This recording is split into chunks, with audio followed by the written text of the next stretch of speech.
Troisième et dernière partie de l'Africa News. Nous sommes toujours en compagnie de Luxonor, ancien international de football, Samuel Bajoun, journaliste écrivain, et de notre éditorialiste Alfred Chango. Et tout de suite dans l'actualité économique et la conférence des partenaires du Burkina Faso pour le financement du plan national de développement économique et social s'est ouverte ce mercredi 7 décembre à Paris, en France. Au premier jour de la rencontre, l'objectif de 5 800 milliards de francs CFA mobilisés auprès des bailleurs a été atteint à 150%, soit plus de 8 300 milliards de francs CFA d'intentions enregistrées. Reportage de Jean-Paul Ouedraogo. Débuté le mardi 7 décembre 2016 à Paris, dans la capitale française, la conférence des bailleurs du Burkina autour du programme national de développement économique et social PNDES se déroule sous de bons auspices pour l'économie burkinabé. En effet, dès les premiers jours de travaux, investisseurs et partenaires se sont engagés à accompagner la mise en œuvre du référentiel au cours des 5 années à venir, a rassuré le président Roch Kaboré à son arrivée à Ouagadougou. Nos partenaires au développement se sont identifiés dans les objectifs que nous avons définis en vue de la transformation structurelle de l'économie burkinabé. C'est une grande victoire pour le Burkina Faso et comme je vous ai dit tantôt, nous en sommes fiers. Mais une chose est de convaincre et d'amener la communauté internationale des bailleurs de fonds à vouloir soutenir le Burkina Faso. Un autre défi, c'est de nous organiser pour pouvoir mobiliser effectivement ces ressources en faveur de l'économie nationale. Sur 5 500 milliards recherchés au départ, 8 300 milliards d'intentions ont pu être mobilisés sous forme de prêts à taux concessionnaires, mais aussi de soutien, soit 150% de taux de satisfaction atteint, sans même tenir compte des investissements annoncés par le secteur privé. Pour le président Kaboré, si les besoins de financement sont entièrement couverts, il reste néanmoins que c'est une étape qui interpelle à plus d'un titre les Burkinabés, notamment en termes d'organisation et d'absorption des engagements. Notre engagement également, c'est de mobiliser les ressources intérieures. Ça veut dire service fiscal, ça veut dire beaucoup de détermination et d'engagement au niveau de toutes nos régies de recettes, ça veut dire lutte contre la corruption, etc. Donc, c'est un point que nous avons obtenu. Mais c'est des défis importants qui nous attendent, tous les Burkinabés, pour faire en sorte de transformer, comme je dirais, l'essai en un but. Et c'est ça qui est l'objectif que nous devons poursuivre maintenant. Document de politique majeur du Burkina. Après la stratégie de croissance accélérée et de développement durable SCAD, le PNDES, Programme national de développement économique et social, vise la transformation de façon structurelle de l'économie burkinabé. Bâti sur 3 axes stratégiques, à savoir la gouvernance économique, le développement du capital humain et du secteur privé, il se chiffre à 15 000 milliards de francs CFA pour un gap de financement de 9 800 milliards à mobiliser à l'interne par le gouvernement. Alfred, lors de cette conférence des bailleurs de fonds pour le Burkina Faso, l'objectif a été atteint à plus de 150%. Le Burkina Faso a de nouveau la confiance des investisseurs ? Oui, Fanny, ça a été la surprise, mais vraiment du chef, parce que tout le monde pensait effectivement que, vu le contexte compliqué, politique, mais on sortait de ce contexte politique compliqué, il y a eu des élections, etc. Je ne sais pas encore très fiable et tout ça. Et même le gouvernement burkinabé tablait pas tellement sur la réussite, mais finalement était surpris par le degré de confiance. Alors, qu'est-ce que peut expliquer ce degré de confiance? Alors, je pense qu'il y a eu un travail qui a été très bien fait par les institutions monétaires internationales, que ce soit le Fonds monétaire, la Banque africaine, les experts, ils ont regardé un peu les efforts qui sont faits par le Burkina Faso, et donc ça a rassuré plus d'un, ce qui a fait effectivement que lorsque la délégation est arrivée pour discuter du financement de ce plan-là, tout de suite, les institutions bancaires internationales, partenaires, ont accepté justement d'accompagner ce plan. De l'autre côté, ce que le Burkina Faso a su faire, c'est d'intéresser aussi le secteur privé national et puis international. Ce qui fait effectivement que, dès le premier jour, les institutions monétaires ont mis la main dans la caisse, fait des promesses, hein, maintenant reste à voir leur concrétisation. Et puis le privé, voyant justement la confiance des institutions bancaires internationales ou africaines, se sont dit mais pourquoi pas nous lancer nous aussi là-dedans, parce que c'est un projet d'avenir suivant les secteurs qui ont été privilégiés dans ce plan national de développement économique et social du Burkina Faso. Donc il y a ce retour de confiance qui est là. Et puis je pense aussi que par rapport à la question de la sécurité et tout ça, la participation du Burkina Faso à cette lutte contre le terrorisme en Afrique, ça aussi, ça a pu jouer quand même auprès des partenaires et des bailleurs. Samuel Bajoun, c'est une bonne nouvelle pour le Burkina Faso. Une excellente nouvelle, mais je pense que, à mon avis, la première des choses qui a prévalu dans ce dossier, je crois que c'est la prime à la bonne gestion. Parce que les autorités burkinabées, même celles qui ont été évincées du pouvoir, ne s'étaient pas lancées dans une opération de pillage de leur pays comme on a pu le voir ailleurs. Enfin, mais la corruption quand même a existé. Non, je ne parle pas de corruption. Non, je ne parle pas de corruption parce que je fais la distinction entre la corruption et le pillage. C'est-à-dire que les gens qui ont mis des pays vraiment bien à genoux.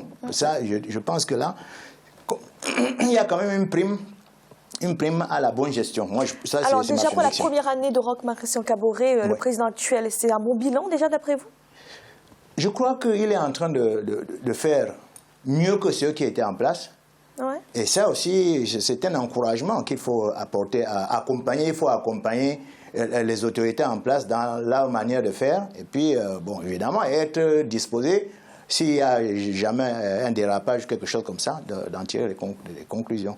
Mais je pense que bon, c'est une excellente nouvelle parce qu'ils attendaient, je crois, 8 milliards ils avaient demandé 8 milliards d'euros, ils en ont 12 milliards. Alors c'est même plus. Hein. C'est même plus. Voilà. Et c'est exceptionnel. Et c'est exceptionnel parce que tous ces derniers temps, dans ce genre de demande, on a toujours assisté à la baisse. C'est-à-dire qu'on n'a jamais pu satisfaire entièrement les... Et ça, c'est une très bonne nouvelle pour le Burkina. Merci. Dans l'actualité également, c'est la semaine de l'Internet au Bénin. L'événement initié par le gouvernement est placé sous le thème des enjeux du numérique pour le développement du pays. Les autorités souhaitent ainsi donner plus de visibilité aux acteurs du secteur. Reportage de notre correspondant Lefty Ouno. L'accès à Internet se développe progressivement au Bénin. La libéralisation des secteurs des technologies de l'information et de la communication et l'avènement des smartphones et tablettes ont contribué à l'essor de l'accès à Internet dans les villes urbaines du pays. Mais dans les zones périurbaines et rurales, cet accès est encore limité, même si les opérateurs GSM ont contribué à sa couverture sur les territoires nationaux, d'où l'organisation d'une semaine d'Internet par les autorités béninoises qui veulent favoriser cet accès au débit aux populations. Au niveau des infrastructures, il y a encore du travail. Actuellement, le gouvernement a lancé le projet PDIDT, projet de développement des infrastructures de télécommunications et de TIC, qui va permettre de mailler tout le territoire en fibre optique.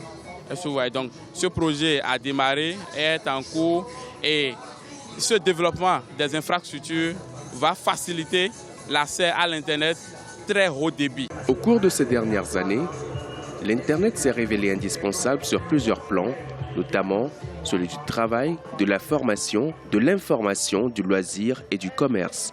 Plusieurs opérateurs d'accès à Internet se sont installés dans le pays pour fournir la connexion aux populations. Pour donner de la visibilité aux acteurs des secteurs des TIC et de l'Internet, la semaine de l'Internet a été instaurée. La 6e édition se focalise sur les innovations et les contributions des fournisseurs d'accès à Internet au développement du secteur. La semaine de l'Internet organisée par le ministère de l'économie numérique nous permet de nous rapprocher plus de nos clients, surtout à travers le village du numérique où nous sommes actuellement. Nous rencontrons nos clients, nous discutons de leurs besoins, de leurs soucis et nous voyons dans quelle mesure leur apporter la meilleure solution chaque fois. Cette semaine va permettre à OTI de faire connaître ces solutions. En l'occurrence, aujourd'hui, l'orientation principale de OTI, c'est de proposer des solutions corporate, c'est-à-dire des solutions beaucoup plus orientées entreprises dans cet environnement qui est le nôtre aujourd'hui au Bénin.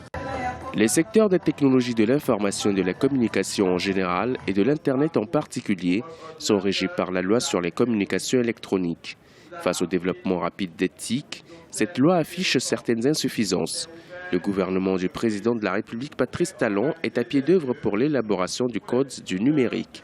Aussi prévoit-il dès 2017 de nombreux projets dans le SmartGouv pour moderniser l'administration en électronique, le e-education et le e-commerce, entre autres. Alfred, le Bénin veut se positionner comme la plateforme de services numériques de l'Afrique de l'Ouest d'ici 2021. Est-ce que c'est un objectif atteignable pour un pays comme le Bénin? Bon, disons que c'est une belle ambition, c'est une belle perspective. Encore faut-il s'en donner les moyens. L'organisation de cette journée, pourquoi pas toute l'année durant justement, mais là ça va sensibiliser sur la nécessité de l'économie numérique et puis des usages qu'on peut en tirer pour créer de l'emploi, de la richesse.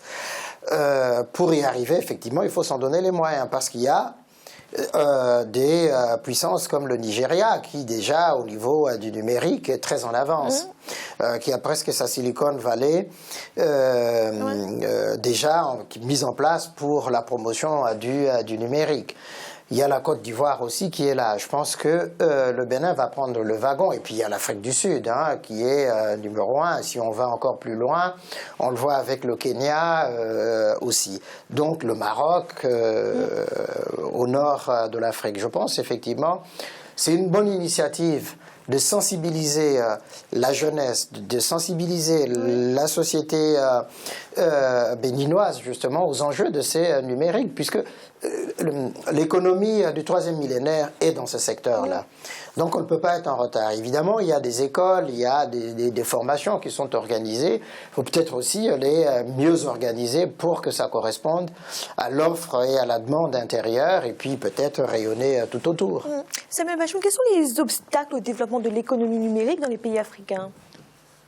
D'abord, il y a le problème de l'énergie, l'électricité. C'est un problème fondamental. Fondamental parce que, bon, et c'est pour ça d'ailleurs que l'évolution de l'Afrique est extrêmement intéressante à suivre. Parce qu'à l'heure d'aujourd'hui, les pays africains sont même plus, c'est-à-dire qu'au niveau, par exemple, de téléphones portables, beaucoup de pays africains aujourd'hui sont devant des pays européens. Parce que les 3/4 des gens, malgré les faibles moyens dont ils disposent, ont leur téléphone portable. Et tout tourne autour de ça. Et on en arrive à des jeunes qui conçoivent des logiciels, qui créent des choses extraordinaires. Je dis, c'est tellement formidable qu'il faudrait vraiment que les autorités, nos autorités comprennent la nécessité de s'engager là-dedans à fond. Il y a donc ce problème d'électricité. Et c'est pour ça d'ailleurs que le Maroc est en train de lancer un programme fantastique d'énergie solaire. Et en Afrique, le soleil, nous l'avons. Il faudrait donc tout de suite que nos dirigeants prennent exemple sur des avancées comme celle-là pour organiser les choses. Je crois qu'on peut aller très vite. Et nous n'avons pas assez de temps parce que, bon, nous avons passé plusieurs décennies à stagner. Et aujourd'hui, tout va tellement vite que, bon, certains dirigeants sont parfois surpris. Et ce qui traduit d'ailleurs là par un manque de prévision parce que gouverner, c'est prévoir. Donc, il faudrait vraiment encourager tout ça. Merci. Tout de suite, notre chiffre du jour. Le Congo va solliciter l'épargne publique de la communauté économique et monétaire d'Afrique centrale pour la mobilisation de 150 milliards de francs CFA, soit 246 millions de dollars. La période de souscription devrait courir du 12 au 22 décembre 2016. L'emprunt en devise locale sera assorti d'une maturité de 5 ans et d'un taux d'intérêt de 6,5%. Alfred, est-ce que c'est le bon timing pour cet emprunt obligataire quand on sait que cette année, les investisseurs ont déjà reçu 3 emprunts, 150 milliards du Cameroun, 98 milliards du Gabon et 69 milliards de la Société nationale camerounaise de raffinage? Alors, ce qui est intéressant dans le cas du Congo-Brazzaville, c'est que cet emprunt obligataire qui va être lancé bientôt s'inscrit j'allais dire, dans un contexte un peu particulier. C'est-à-dire que le Congo-Brazzaville s'intéresse au marché de la CEMAC, donc d'Afrique centrale. Et c'est intéressant parce qu'il ne s'est pas adressé au niveau international où peut-être ça aurait pu être plus compliqué, peut-être coûter beaucoup plus cher, mais même à taux de 6,5 d'intérêt, c'est quand même cher, même si c'est dans le marché local. L'intérêt, c'est que ça se fait dans la monnaie de la région. Donc, Et ensuite, il y a des garanties qui sont apportées pour que justement ça se solde par un succès.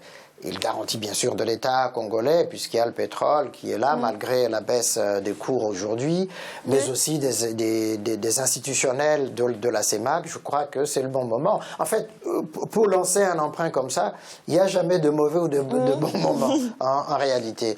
C'est suivant ce que l'on compte faire. Qu'est-ce qu'on va faire avec ce lancement? Alors là, en l'occurrence, c'est pour soutenir le plan national de développement. Voilà, exactement, pour soutenir. Et donc, dès le moment où on vise 150 milliards, mais on se dit, comme ça a été le cas pour le Burkina Faso, par exemple, là, ici en France, ben, peut-être que ça va être le double parce que c'est intéressant que les investisseurs, les entrepreneurs ne vont pas bouder cet emprunt. Et donc, on peut avoir le double. Ça permettrait effectivement de mieux financer les projets qui sont visés par cet emprunt-là. Samuel Bajoum, le Congo fait le pari du financement sur le marché obligataire local. C'est une bonne chose?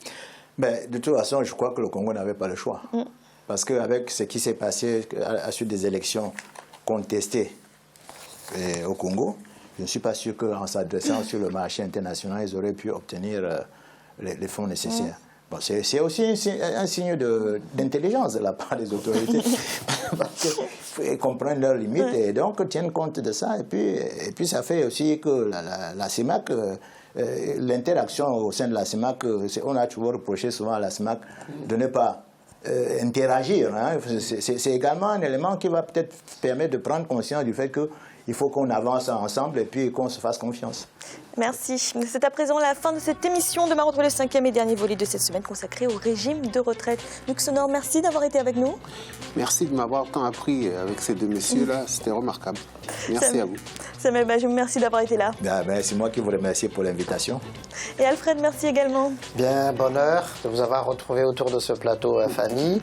Merci aussi à Luxonor. Hein, ça faisait un moment que je ne l'avais pas vu. Et puis à mes très chères téléspectatrices. Merci de leur accueil bienveillant. Et puis surtout, j'espère qu'aux auditeurs, nous avons apporté quelque chose. Ah, on espère. Et merci à vous de nous avoir suivis. À bientôt dans l'Africa Newsroom.